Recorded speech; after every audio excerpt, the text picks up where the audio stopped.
Hello everyone, स्वागत है आपका आज की इस नई वीडियो पे। आज की इस वीडियो में हम देखेंगे आपकी 15 अक्टूबर की थर्ड शिफ्ट की क्वेश्चन। बिल्कुल ऑथेंटिक क्वेश्चन देखेंगे जो आपके एग्जाम में पूछे हुए क्वेश्चन है। ठीक है, पूरा एक्सप्लेनेशन के साथ देखेंगे तो वीडियो पे बने रहिएगा। क्वेश्चन पूछा गया था आपका, बाल गंगाधर तिलक ने किसे डायमंड ऑफ इंडिया कहा। ठीक है, तो इसका हिंदी मीनिंग हो गया आपका, भारत का रत्न किसे कहा था बाल गंगाधर तिलक ने। तो कहा था आपका गोपाल कृष्ण गोखले जी को कहा था भारत का रत्न। किसने कहा था? तो बाल गंगाधर तिलक ने कहा था। ठीक है, चलिए एक था आपका, साल 2019 के आईसीसी क्रिकेट वर्ल्ड कप में सबसे ज़्यादा रन बनाने का रिकॉर्ड किसका है? तो यहाँ पास रोहित शर्मा का नाम आता है। ठीक है, उन्होंने इस टूर्नामेंट में 9 मैचों में 648 रन बनाए थे। रोहित शर्मा ने इस टूर्नामेंट में लगातार 4 शतक लगाए थे। ठीक है, 2019 के आईसीसी क्रिकेट वर्ल्ड कप में। एक क्वेश्चन था आपका, भारत का पहला बजट कब पेश किया गया था? तो ये किया गया था आपका 7 अप्रैल 1860 को भारत का पहला बजट पेश किया गया था। इसे स्कॉटिश अर्थशास्त्री और राजनेता जेम्स विल्सन ने ब्रिटिश क्राउन के सामने पेश किया था।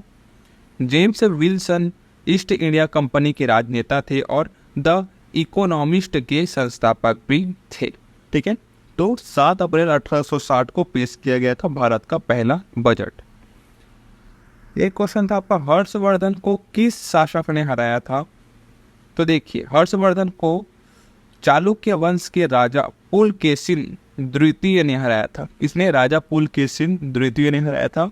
और इससे संबंधी बात यह है कि ये जो क्या बोलना चाहिए युद्ध था वो हुआ था आपका नर्मदा नदी के तट पे हुआ था। और ये युद्ध जो कि है 618 ईस्वी के समय लड़ा गया था।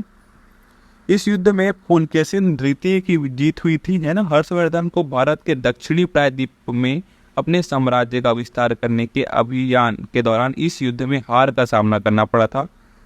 इस युद्ध के बाद हर्षवर्धन और पुलकेशिन द्वितीय के बीच एक समझौता हुआ था और इस समझौते के मुताबिक नर्मदा नदी को चालुक्य और हर्षवर्धन के साम्राज्य की सीमा माना गया था।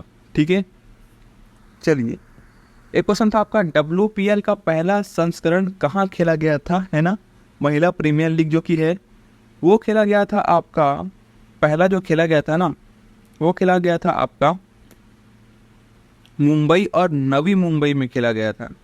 ठीक है, मुंबई भी बोल सकते हैं उसको, नवी मुंबई भी बोल सकते हैं, उसमें खेला गया था आपका पहला संस्करण।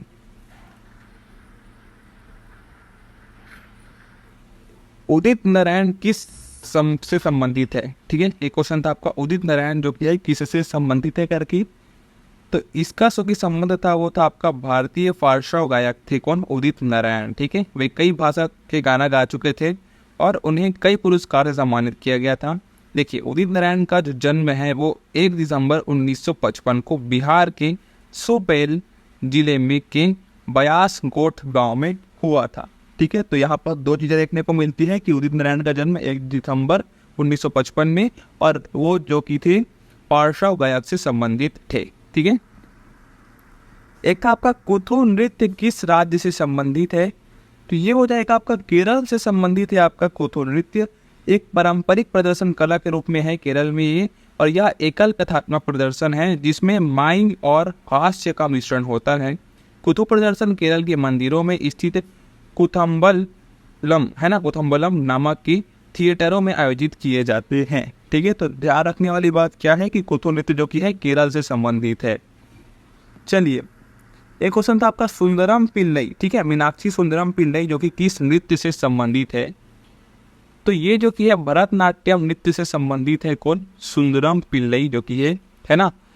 अब देखिएगा, इनका जो कि ना तमिलनाडु के तंजावुर, है ना, तंजावुर जिले के पंडानूर गांव में रहती थी। वे एक नृत्य गुरु थी और उन्हें लोकप्रिय रूप से थाथा के नाम से भी जाना जाता है। याद रखिएगा, मीनाक्षी सुंदरम पिल्लई को थाथा के नाम से भी जाना जाता है। ठीक है, एक क्वेश्चन था आपका, कांग्रेस की स्थापना किसने की? तो ये की थी आपके किसने? गोपाल दास तेजपाल, है ना, ने की थी। और कब की थी पूछा गया तो 28 दिसंबर 1885 को की थी। ठीक है, तो 28 दिसंबर 1885 को भारतीय राष्ट्रीय कांग्रेस की स्थापना गोपाल दास तेजपाल संस्कृत कॉलेज में बम्बई में हुई थी। ठीक है, तो चलिए दोस्तों आज के लिए बस इतना ही। मैं मिलता हूँ आपको अगले शिफ्ट के क्वेश्चन के साथ।